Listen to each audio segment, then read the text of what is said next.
tal, amigos? Bienvenidos a una emisión más de Vivienda en Verde, donde, bueno, ya terminó el primer semestre del año, estamos metidos, vueltos, hechos la mocha en el segundo semestre del año, y un tema importante que hay que hablar es cómo vamos económicamente para entender qué puede pasar en materia de créditos hipotecarios, qué puede pasar con lo que tenga que ver con el sector vivienda, qué puede haber con tantos temas que tienen que ver con el desarrollo económico, a fin de cuentas. Y para hablar de eso, hemos invitado a Carlos López. Carlos, ¿qué tal? ¿Qué tal? ¿Cómo estás, Horacio? Mucho gusto. Que es editor de Tendencias, que es un boletín electrónico que es especializado en economía, negocios y finanzas.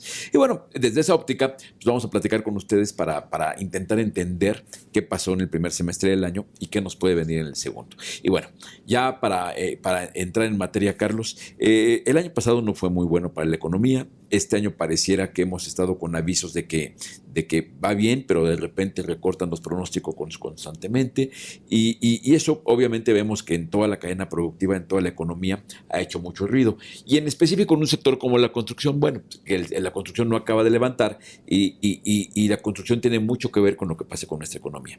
¿Cuál es tu percepción de lo que pasó en el primer semestre del año y cómo sientes lo que puede pasar en el segundo? Mira, vámonos primero por la parte grande, la economía en general, y luego, si quieres, aterrizamos a la parte de vivienda.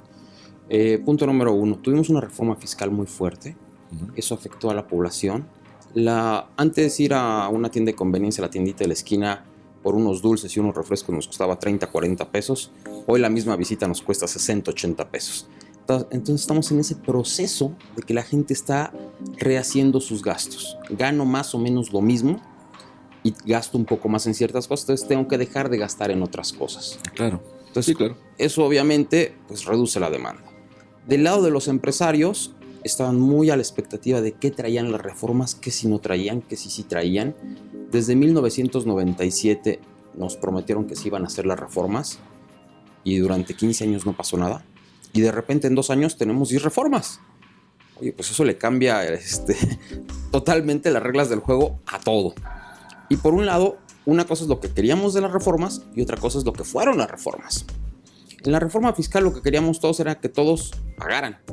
Y ahora resulta que los mismos seguimos siendo los que pagan un poco más, ¿no? Entonces, ahí como que causó un poco de escozor de, oye, pues seguimos siendo los mismos los que pagamos.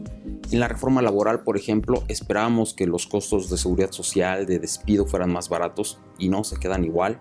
Entonces también como que la clase empresarial poco a poco empieza a retomar el hilo de, bueno, estas son las nuevas reglas del juego. Lo que nos ha dicho el gobierno es, ya no vamos a cambiar las reglas del juego, ya estas son las que se quedan. Eso da cierta tranquilidad. Y bueno, el primer trimestre fue muy pesado. También vimos que en Estados Unidos hubo un invierno muy fuerte, eso afecta obviamente todo lo que es la parte de turismo, todo lo que es el envío de remesas, Sí. ¿no? Tienes ahí grandes afectaciones. Y en el sector vivienda, pues hubo un gran cambio. Simple y sencillamente durante 12 años el PAN, mientras estuvo en el poder, decidió que había que hacer casas y más casas. Por darte un dato, en el 2000 teníamos alrededor de 16, 18 millones de viviendas y hoy tenemos 28 millones de viviendas. O sea, en 10 años construimos el 50% de las viviendas actuales. Claro que 8 de esos 10 millones son viviendas pequeñas, están en ciudades de dormitorio, un poco alejadas de la mancha urbana, etcétera, etcétera. Llega el PRI y dice, ya tenemos muchas viviendas, pero ahora las tenemos que acercar a la mancha urbana, tienen que ser parte de la mancha urbana. Hay una cuestión ahí política también, pero hay que hacer nuevas políticas de vivienda. Tú en el Distrito Federal, en Guadalajara, en Monterrey, en nuestras grandes áreas conurbadas, no puedes hacer vivienda tan barata como para llegar a 400,000 pesos porque el precio de la tierra es muy caro. Sí, claro. Estar cerca del metro, de las escuelas es caro porque ha subido el precio. Por eso es que sí podías hacer vivienda de 400,000 pesos a 10, a 15, a 20 kilómetros en las áreas conurbadas, en los municipios un poco alejados de la ciudad, que nos toma 1 hora llegar al centro, 2 horas llegar al centro. Entonces el gobierno habló con desarrolladores, les dijo qué podemos hacer y los desarrolladores le dijeron pues nada más una sola cosa, danos más margen de maniobra, permítenos hacer construcciones de 700, de 800,000 pesos. Al gobierno le tomó 18 meses rehacer las políticas de vivienda, donde además la vivienda de interés social ya no es pilar del crecimiento nacional. Durante el 2000 al 2012 fue gran pilar, gran motor. Hoy ya no lo va a ser. Sí se van a construir una gran cantidad de viviendas, pero no vamos a llegar a los niveles de hace 2 años de 600,000, 500,000 viviendas del Infonavit. Estaremos hablando de 200,000, 300,000, que son muy buenas, y en lugar de 400, pues nos vamos a créditos de 800,000 pesos. Sí, ahora el año pasado tuvimos un frenón importante en toda la economía. El sector vivienda en este ajuste de reglas pues, tuvo un pequeño frenón, digamos, porque las líneas de producción de esta industria son líneas de producción que son con desarrollos de largo plazo. Claro. Entonces, cualquier industria, si te cambian las reglas del juego, pues mañana compras diferentes los insumos y para pasado mañana produces una nueva camisa. Exactamente. Con la industria de la vivienda, lo que se está desarrollando hoy o vendiendo hoy son proyectos que llevan a lo mejor 3, 4, 5 o hasta más años en proceso. ¿Qué podríamos esperar para que el sector inmobiliario, no solo la vivienda, sino todo el sector inmobiliario con todo lo que conlleva, vuelva a ser o se convierta en el motor que hoy requiere la economía? Porque la realidad es que con el rango de crecimiento que tenemos va a ser difícil que el país alcance los objetivos de desarrollo que buscamos. Ahorita en agosto, septiembre, estamos discutiendo que si la economía va a crecer entre 2.4, 2.7, 2.5. Mira, siendo muy optimista, supongamos el 2.7. Es muy bajo. Es muy bajo, claro. ¿No? O sea, es insuficiente para lo que se necesita.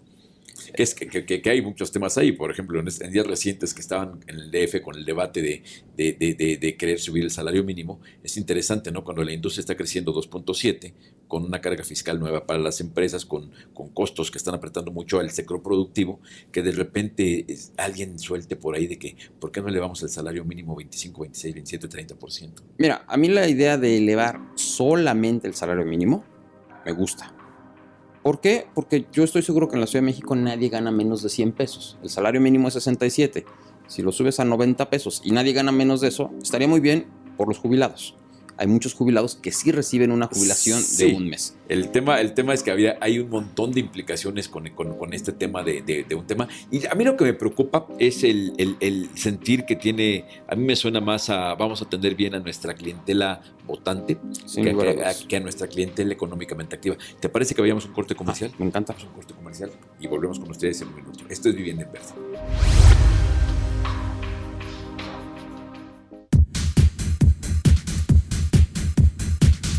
Amigos, nos quedamos platicando con Carlos López, que es un especialista en economía, negocios y finanzas, que esto que está pasando con la economía, que no está creciendo al ritmo que todos quisiéramos, se antoja.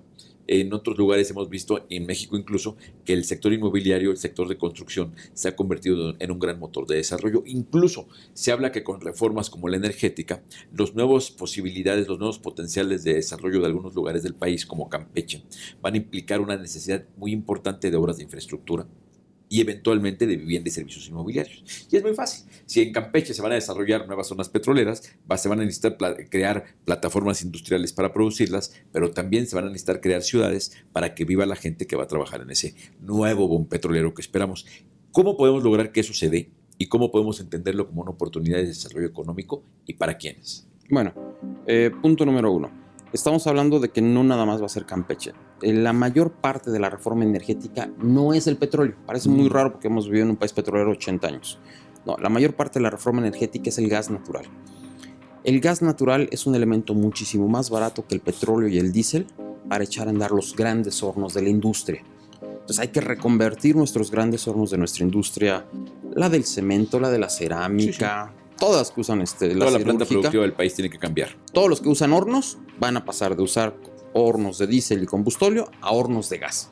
Ahí hay una gran oportunidad para el que quiere entrarle a rehacer esos hornos de gas. ¿Pero dónde está ese gas? Ese gas está en Nuevo León, está en Tamaulipas, está en la parte norte de Veracruz. Es muy fácil de localizar porque son canteras. El gas abajo de la tierra no permite que en la parte de arriba se dé vegetación. Entonces es relativamente sencillo saber dónde hay buenos yacimientos de gas. Tal vez no tan productivos unos como otros, pero hay. Y ahí seguramente vamos a tener nuevas empresas que van a entrar a sacar ese gas. Y luego hay que transportarlo. Hay que usar ductos. Pues obviamente hay una gran cantidad de ductos que se tienen no nada más que crear en México. Hay que construirlos y luego hay que vigilarlos. Sí, claro. No, en México tenemos un problema fuerte de inseguridad de ordeña de ductos. Hay que construirlos, hay que vigilarlos y hay que administrarlos y darles mantenimiento. Exactamente. O sea, vaya, hay que entender diferente aquella riqueza que alguna vez dijeron que la riqueza está abajo. Bueno, sí, pues hay que cuidarla y hay que administrarla. Así es. Y es un boom que nos va a durar de entre 10 y 15 años. También hay que entenderlo, ¿eh? Sí, también se va a acabar. No nada más se va a acabar, sino que la energía solar y la eólica vienen... Sí, se va a acabar claro. La fuerza. Mira, Mira, te doy un dato. Hace 200 años empezamos con madera. Empezamos a quemar madera los seres humanos para tener fuego. Luego empezamos a quemar carbón. Y la Primera Guerra Mundial vino precisamente por unas minas de carbón en poder de Francia, que Alemania quería y las invade, y empieza la Primera Guerra Mundial. Y 4 años después viene el diésel, de un alemán, curiosamente, que encuentra un chapopote negro y dice, este petróleo está bueno para quemarse. Y seguramente en unos 10, 15 años nuestros hijos van a decir, oye papá, ¿cómo quemabas petróleo y gas? O sea, ¿qué te pasa? Mi medio ambiente, ¿no? Porque yo ya uso Sí, claro. celdas solares. Entonces, esta es una oportunidad que hay que aprovechar. ¿Qué es lo que vamos a ver? Vamos a ver también un cambio demográfico en México más acentuado todavía. Cada vez las mujeres se casan a mayor edad, tienen menos hijos. Sí. Las familias de nuestros abuelos eran de 6, 8 hijos, las de nuestros padres de 3, 4 y las de nuestros hijos de 1 o 0. Y eso agrégale que también ya el núcleo familiar tradicional, que antes tú contabas casas con, es decir, son 4 habitantes por casa. Hoy no, pues hoy a lo mejor el cuate vive solo y quiere vivir solo. A lo mejor hay matrimonios que quieren vivir solo, hay matrimonios de hombre con hombre, de mujer con mujer, vaya, que son realidades sociales, a fin de cuentas son cosas naturales. Y son grandes oportunidades de negocio, ¿eh? Déjame decirte, o sea, ese fenómeno en Estados Unidos se llama DINKI, Double Income No Kids, Sí. 2 ingresos no niños, es maravilloso porque los dos trabajan, los dos quieren tener una casa muy cómoda con todas las comodidades. Pueden pagarla. Claro. Tienes 2 ingresos para la hora de pedir un préstamo hipotecario. Entonces, si falla uno, pues tienes el otro. Oye, que ahora quiero tal cosa, que ya salió tal cosa. Entonces, tienen casas en muy buenos lugares, muy bien arregladas. Tanto las parejas heterosexuales sin hijos, como las parejas del mismo sexo que pues, no tienen hijos, ¿no? Incluso hay otro tema, con los temas de población. También encontramos ya adultos mayores, que primero son más longevos, tienen un ingreso mejor por los sistemas de pensiones o porque pueden trabajar más, porque están muy bien físicamente. Claro. Entonces, vaya, son nuevas naturalezas tristemente necesitamos entender esto como son nuevas naturalezas de los mercados de consumo. Y nuevas oportunidades de negocio para el que las quiera aprovechar y las sepa aprovechar. Y de negocio, que el negocio hay que entenderlo de repente como calidad de vida, porque ya sabes que de repente satanizar el tema de hacer negocio, pues pareciera que el que hace negocio es malo, pero si vemos en una comunidad donde todo el mundo tiene sus diferentes segmentos de negocio, pues todos vivimos mejor. Claro. Porque hay quien venda pan, hay quien haga su restaurantito, hay quien tenga una ferretería, o sea, hay para todos. Y hay para todos también muy bueno de que haya desde los jóvenes que están incorporando la vida laboral, hasta para una persona mayor que ya a lo mejor se jubiló, y ahora vaya, si el señor se jubiló y tiene una edad productiva y es un profesionista, alguien que sabe hacer algo, caramba, pues que lo explote, ¿no? Y para el sector inmobiliario, si tú ahorita haces unos departamentos con 3 recámaras, la gente va a decir, oye, yo nada más necesitaba 1 o 2 recámaras, entonces va a vender más rápido el desarrollador o ninguna, aquel que haga departamentos más pequeños a mejor precio que aquel que hace de 3 recámaras, porque su abuelo acostumbraba a hacer departamentos de 3 recámaras. Claro, porque además hoy decimos, sería muy bueno hacer departamentos como los que hacía Infonavit hace 40 años. Vamos a hacerlos en la Ciudad de México. Perfecto, señores. Valieron 1,200,000 pesos. Oye, pero yo quería que los hicieran y que valieran de nuevo 350,000 pesos. Pues no hay forma. No. Son realidades económicas. Ahora, lo que hay que entender es que lo que habría que ajustar es las regulaciones para que la regulación permitiera que hubiera departamentos, pues caramba, unidades de vivienda. No son departamentos, son unidades habitacionales hasta a lo mejor de 20 y tantos metros. Sí. Para que si es un joven independiente que esté estudiando, pues que tenga la oportunidad de comprarlo o de rentarlo. Pero si no existen, imagínate lo difícil que es para un joven que viene del interior del país a estudiar a la Ciudad de México o a cualquier ciudad. Quiero rentar un departamento porque voy a estudiar. Perfecto, el departamento que tengo es de 3 recámaras, pues no lo puede pagar, ¿no? O lo tiene que rentar muy lejos de las 3 recámaras porque es lo que hay de oferta, en lugar de encontrar un departamento adecuado a sus características en la ubicación que él necesita. Sobre todo en la Ciudad de México vamos a discutir lo que es la norma 30 y 31, que tiene dos aspectos. Uno es rezonificar ciertas zonas. Por ejemplo, en la Ciudad de México hay ciertas colonias donde tú tienes un departamento de 1,000 metros y quieres hacer un edificio para 50 departamentos y hoy no puedes. La norma es muy clara, dice un departamento, una casa por cada 500 metros. Bueno, ¿se podrán tener 50 lugares? Suena muy interesante la idea, ¿no? O sea, ya tienes la calle, ya tienes el drenaje, ya tienes la luz, ya tienes la policía, ya tienes la recolección de basura. Bueno, pues toda esa infraestructura vamos a aprovecharla. Sí, claro, porque cuando vemos colonias que se niegan a ese tipo de cosas, como Polanco, con la pena de los vecinos de Polanco que son muy aguerridos, pero vemos que tienen una densidad baja. O sea, se quejan de la posibilidad de que alguien les agote el agua. Es difícil. Son lugares que, si vemos los ejemplos internacionales, nuestras ciudades son de muy baja densidad. Híjole, Me van a matar. Adelante. Vamos a un corte comercial y regresamos Por para hablar de supuesto. estos temas urbanos y su vertiente económica. Volvemos con ustedes.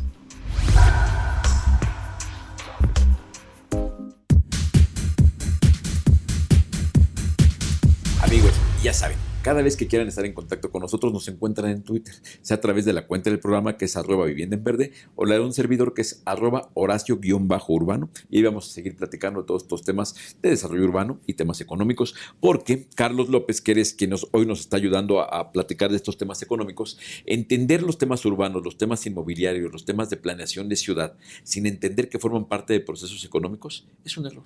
Sobre todo considerando que más del 50% de la vivienda que se vende con créditos. Sí. Y la única manera de dar créditos es de manera estable. Fíjate, por ejemplo, en Estados Unidos el crédito hipotecario de 20, 30 años ronda el 4, el 5%, y en México ronda el 10, el 12%. Pero yo estoy seguro que si mantenemos finanzas estables en lo general, vamos a lograr que en los próximos años bajemos el crédito al 7, al 8%. Tenemos ahí un tema de derecho muy importante todavía que tenemos que resolver, que a lo mejor toma mucho más tiempo. Y es que en Estados Unidos tú dejas de pagar tu vivienda y a los 2 meses te sacan, ¿eh? Sí, claro. Aquí en México dejas de pagar tu vivienda y pueden pasar 5 años y Porque sigues habitando. eso es importante esto que comentas, porque muchas veces por falta de conocimiento hay gente que dice, ¿cómo es posible que en Estados Unidos tengamos tasas del 4 y en México del 12? Bueno, hay una cosa, en México ya hay tasas del 8 y pelitos. Exactamente, estamos bajando muy rápido. Pero esas tasas del 8 son para gente que tiene mayores posibilidades de no caer en incumplimiento de pago. Así es. El crédito es una receta muy fácil. A menor riesgo es más fácil otorgar más crédito y con mejores tasas. Exactamente. Y el riesgo va de la mano de temas regulatorios o de temas de gobierno. Hay gobiernos que dicen, yo no, en la vida voy a sacar a un ciudadano que le quieran quitar la vivienda. Perfecto. El gobernante que hace eso va a quedar muy bien con ese ciudadano, pero va a condenar a su población a vivir con un crédito caro. Y nos debemos de preguntar ahí, ¿cuántos son los morosos contra cuántos podrían haber accedido a un mejor crédito? ¿Y cuáles son los motivos de la mora? Porque hay veces que la mora puede ser una mala cultura, donde dicen, mira, no pasa nada. Si dejas de pagar, nunca te van a quitar la casa. Ok, lo que tenemos que hacer es ir cambiando la regulación para que sin que sea una campaña de ahora quitémonos la casa a todos. No para nada, pero que sí haya más claridad, porque en la medida de que todos paguen sus créditos, será más fácil para que quienes vienen atrás, los jóvenes, conseguir más crédito, más barato, más adecuado a sus posibilidades, porque es lo que platicábamos, por ejemplo, de los jóvenes que están recién incorporándose a la vida laboral. Alguna vez Bancomer, BBVA, sacó una hipoteca joven. Sí.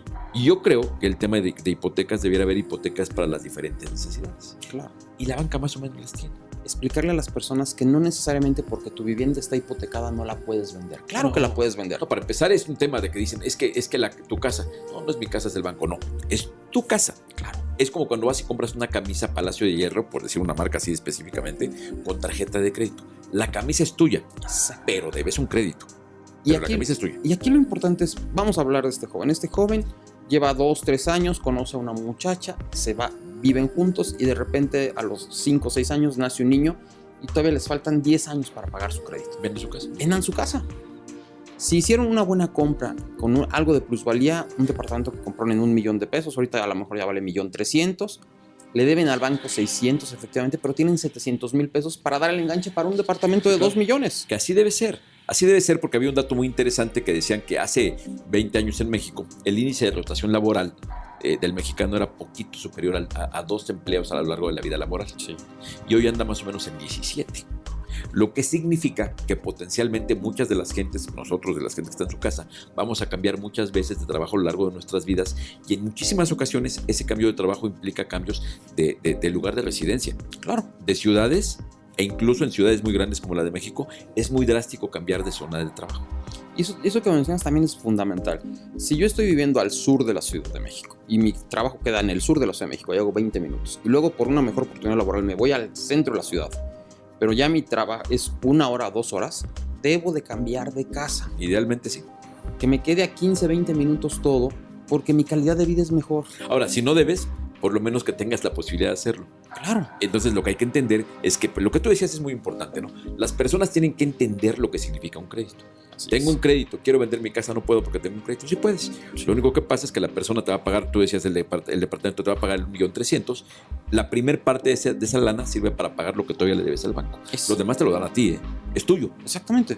La operación es muy simple, vas con el banco, le dices voy a vender mi casa, dame cuánto se debe a este momento. Esa nota se la pasas al notario que escoge el comprador. Dices, oye, se debe tanto, y el notario cuando recibe el cheque divide una parte para liquidar al banco y otra, lo que resta, para liquidarte a ti. Y eso puede ser incluso si el nuevo comprador lo hace a través de un crédito. Claro. El banco llega con 2 cheques. Además, el banco llega y dice, a ver, con esto le liquido al banco anterior lo que se le debe, y esto es para el vendedor, es la parte que es de él. Así es. Y un tema que me gustaría tocar contigo en este momento es el cambio de hipoteca. En México ya la reforma financiera ya lo permite. Ahorita lo que se está estudiando es cómo lograr que el registro público cobre muy poco y los notarios casi no cobran. Ese va a ser un gran tema para el 2015. ¿Te refieres a que la gente que tiene una hipoteca con un banco se puede ir con un banco que sea más barato? Exactamente. Y ese va a ser un gran tema porque eso va a hacer que si yo hoy tengo una hipoteca al 14 y el mismo banco ya me está ofreciendo una hipoteca al 12, mi mismo banco, antes de que yo me vaya, me va a ofrecer una mejor tasa. Claro. Va a hacer que mi pago baje, o que yo termine en menos tiempo de pagar mi casa, o incluso, como sucede en Estados Unidos, que me den un dinero. Me van a decir, oye, tú tienes capacidad de pagar 10,000 pesos al mes de una hipoteca, ahora voy a pagar 8, pero en los próximos 10 años esos son 300,000 pesos. ¿Qué quieres?